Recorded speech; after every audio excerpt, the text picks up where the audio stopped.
Hola a todos y bienvenidos un día más al especial de Halloween de Crónicas de una Merodeadora. Hoy vamos a hablar de Edgar Allan Poe, así que empecemos.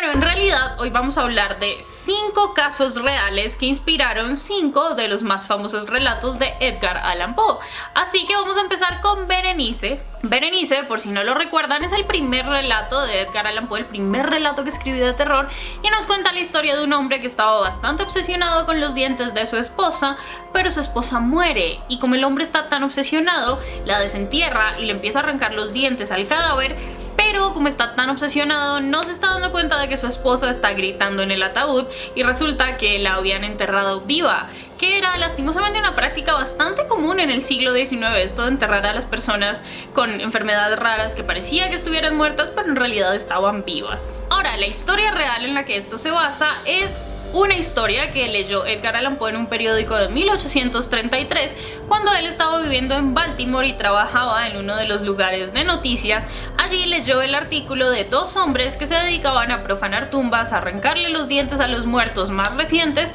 y con ello crear dentaduras postizas para luego venderlas. 2 años después de esa noticia, cuando Edgar Allan Poe publicó el relato, le escribió una nota a su editor diciéndole como: vaya, pues tú creías que yo no iba a poder sacar un relato de esa noticia rara que leímos hace 2 años, pues mira, aquí está Berenice. El segundo relato del que vamos a hablar hoy es La caída de la casa Usher, en el que el demente hermano Roderick Usher entierra viva a su hermana Madeline Usher, que además era su gemela, en el sótano de su casa ancestral. Literalmente la empareda, o sea, abre la pared, la mete a ella y vuelve a construir la pared con ella dentro, o sea, la deja morir allí. Y en realidad todas las pistas apuntan a que esta historia de los hermanos Usher se inspiró en los hermanos Usher reales que existieron, fueron 2 gemelos también y también estaban un poco locos los dos. Parece ser que Edgar Allan Poe se enteró de la historia de estos hermanos Usher reales. Se llamaban James y Agnes porque eran hijos de un hombre que trabajaba en una compañía de teatro en donde también la madre de Edgar Allan Poe trabajaba. Así que es posible que por allí escuchara la historia. Parece decir que los hermanos Usher reales se volvieron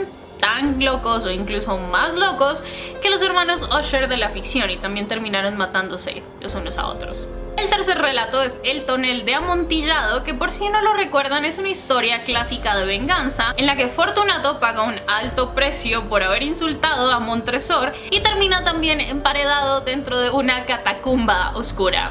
Creo que en este punto podemos decir que Edgar Allan Poe tenía como alguna especie de trauma con que alguien lo encerrara dentro de una pared. Aparentemente aquí todo se remonta a cuando Edgar Allan Poe era un soldado y trabajaba en Fuerte Independencia, donde se rumoraba que también había un soldado que estaba emparedado en una de las paredes, valga la redundancia, y que su espíritu pues asustaba a algunos de los soldados que estaban por ahí. Porque de verdad, esto de meter a la gente en las paredes era una cosa también bastante común, así como enterrar a la gente viva en los ataúdes. Estos del siglo XIX estaban un poco pirados. Sin embargo, otra fuente dice que la inspiración para crear a Fortunato le llegó a Poe gracias a alguno de sus enemigos acérrimos, que era otro escritor. Thomas Dann era este escritor que odiaba con todo su ser a Edgar Allan Poe y alguna vez creó un relato en el que había un personaje que había escrito un poema muy similar al Cuervo y que era un borracho, un adicto al opio y un mujeriego degenerado. El relato se llamaba The Power of SF y realmente por ese relato ambos autores se dice que incluso llegaron a los puños en una ocasión, pero en realidad da un poco igual quién haya ganado esa pelea porque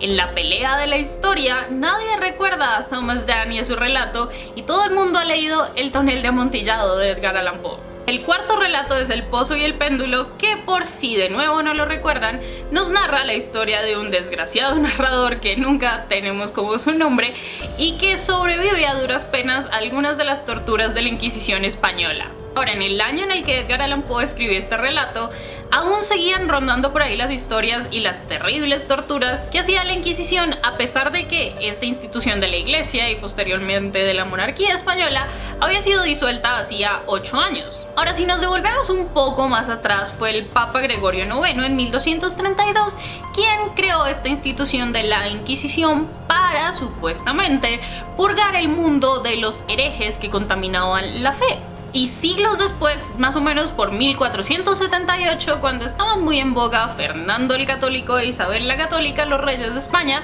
pues digamos que le quitaron un poco el poder a la iglesia sobre la Inquisición y adoptaron ellos mismos el poder que tenía toda esta institución, así que ahora era más o menos un instrumento de la corona al que usaban para pues matar a sus enemigos políticos. Mucho más adelante, en 1825, cuando Francia entró brevemente a España, uno de sus generales, el general Lasalle, pues digamos que entró al Palacio de la Inquisición, vio todos estos elementos de tortura, todos los potros, todas las cosas horribles con las que lastimaban a la gente y escribió sobre ello en sus diarios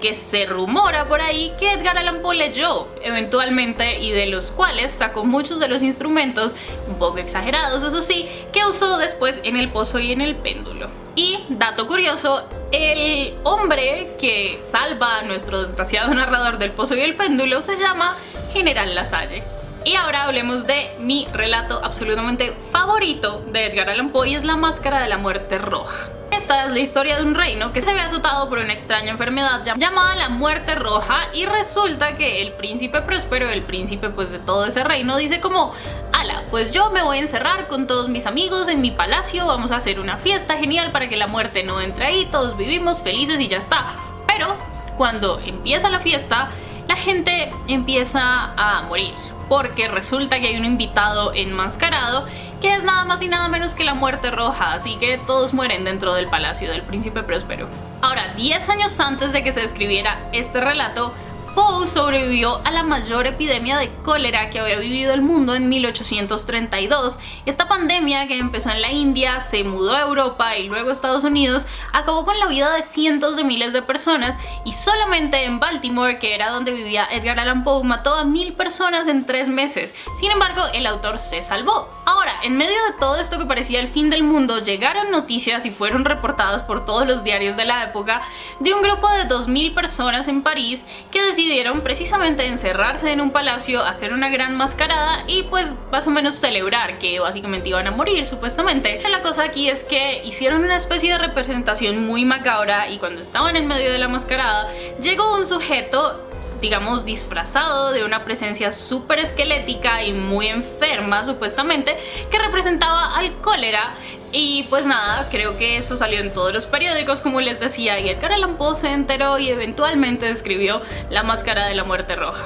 Bueno, esas han sido las 5 historias reales en las que se basan 5 de los relatos más famosos de Edgar Allan Poe. No sé ustedes, pero yo soy súper fan de este autor, es como, no para leerlo todo, o sea, todas las 1000 páginas de este libro de aquí atrás, por ejemplo, de una sentada, pero es divertido leer algunos de sus relatos de vez en cuando porque el hombre tenía una cabeza bastante perturbada. Y bueno, también todo alrededor de su vida es un misterio, incluso su muerte, que nadie sabe aún por qué se murió ni cómo llegó a donde estaba, pero